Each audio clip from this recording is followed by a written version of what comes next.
السلام علیکم ورحمۃ اللہ وبرکاتہ۔ ناظرین گرامی، کہتے ہیں کہ موت اس کی اچھی جس پر کرے زمانہ افسوس۔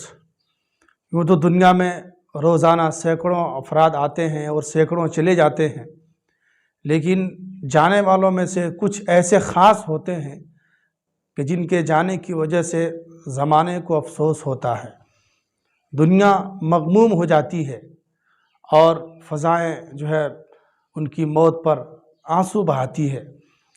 انہی میں سے ایک نام سیاست کے اہم رکن اور سیاست کے ایک بے باک لیڈر محترم شفیق الرحمان برق صاحب جو کل مرحوم ہو گئے، اللہ تعالیٰ ان کو غریق رحمت کرے۔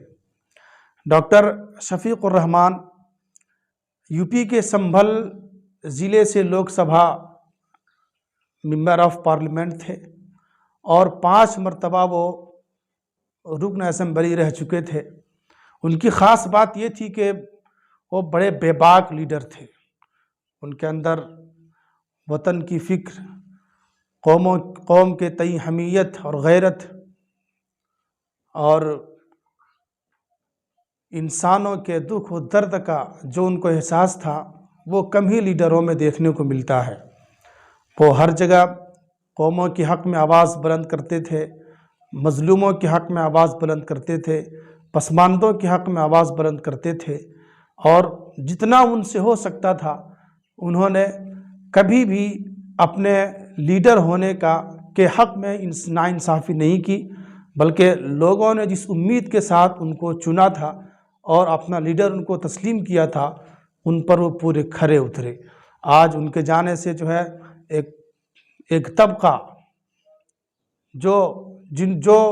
جن کے وہ آس تھے، جن کے وہ سہارا تھے، وہ مغموم ہے۔ پوری سیاست کی دنیا مغموم ہے۔ اللہ تعالیٰ ان کو غریق رحمت کرے، ان کو ان کی لغزشوں، ان کی کوتاہیوں کو، خطاؤں کو، لغزشوں کو درگزر فرمائے اور ان کے اچھائی کاموں کا انہیں بہترین بدلہ عطا فرمائے، اور جو کچھ بھی کمی کوتاہی ہوئی ان کو اللہ تعالیٰ درگزر فرمائے۔ بس ایسے لیڈر کم ہی پیدا ہوتے ہیں جو ہمارے حق میں بولنے والے ہیں۔ اس دور میں بھی آپ دیکھ لیجئے کتنے لوگ ہیں جو ہماری آواز اٹھاتے ہیں، لیکن ایسے لوگوں کا چلے جانا یقیناً ہمارے لیے ایک بڑا نقصان ہے۔ اللہ تعالیٰ اس کا نعم البدل عطا فرمائے، آمین۔ وما علینا الا البلاغ۔